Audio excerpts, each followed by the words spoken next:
Hello guys, welcome back to my channel. ओमफ्राय जोङो दिनै देलायहैनो ओंखारदों खिन्थु जों देलायाना काश्मीरी जों देलाया सोरबासो देलायगोन जों दा बेखौ नोंसोरनो देखायगोन लोगोफोर सोर देलायो ना काश्मीरी जों दोनलांगोनल' नै काश्मीरीखौ नाय लोगोफोर माबायदि नुदों नोंनि ड्रेसखौ खोन्था मोजां नुदों नोंनि ड्रेसखौ नायनो दे एसे गोजानाव थांना वाव नायलांबाय थादो लोगोफोर बिदिबा जोंनि भिडिअखौ बारा नङा बिबारफ्रा नै समायदों मालायनिखौ जोंनि बोलेर' गाखोथ' दिनै जोंहा दोनलांजाया रावजोंबो ड्राइभार गैया पाइलटआ माबासो सालायनो आं माबा नांगोन 1 मान्थ नांगोन आंनो फोरोंगोन आंखौलाय गारिखौलाय थांसै जोंहा लोगोफोर थांसै नैबाव एसे हाबलांगोरसै ओमफ्राय थांसै देलायनो ओमफ्राय मा लायनाय जायो नायलांबाय थानो आसोलफ्रा चलो नों स्कुल खाथियाव दं स्कुल खाथिजोंसो सिख्लाफ्रा नाहराबो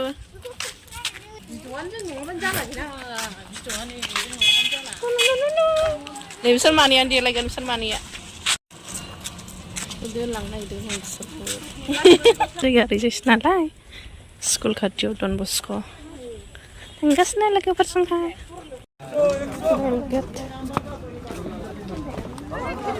मा फानखौलाय मा बुस्थुयो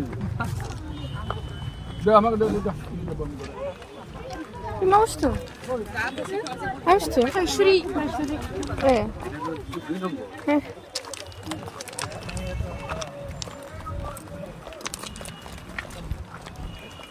Thungri station साइड नामा लामानिफ्रायनो जोंना चप्पल नांगौ जोंना चप्पल नागिरफैदों लोगोफोरनो फुजानि नै मालाय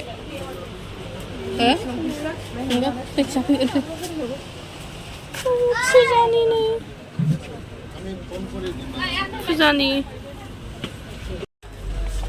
ड्रेसफ्रा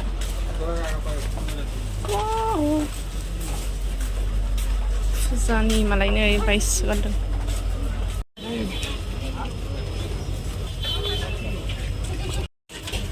मोजांथार नै बनायफैलाय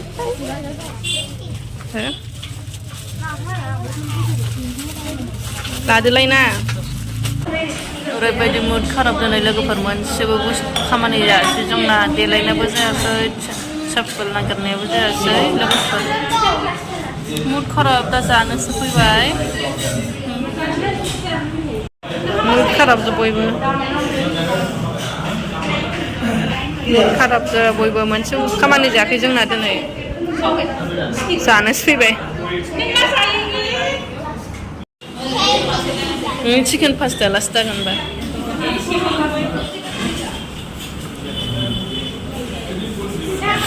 आंना फैगोरबाय नै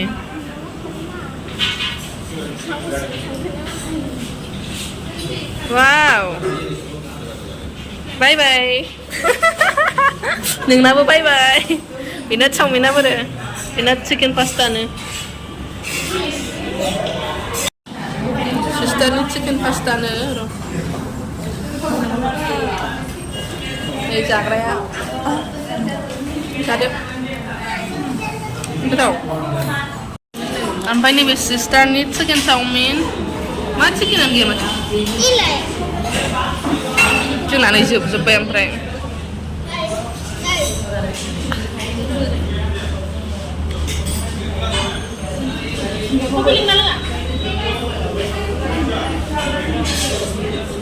आंबो जानोसै नोंनिखौ हट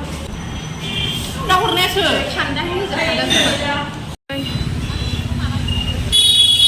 बाजार कलकातायाव हाबफैबाय जोङो लोगोफोर जेबो मोनासै जोंहाथ' दहाय दा नायसै बाव मा मोनो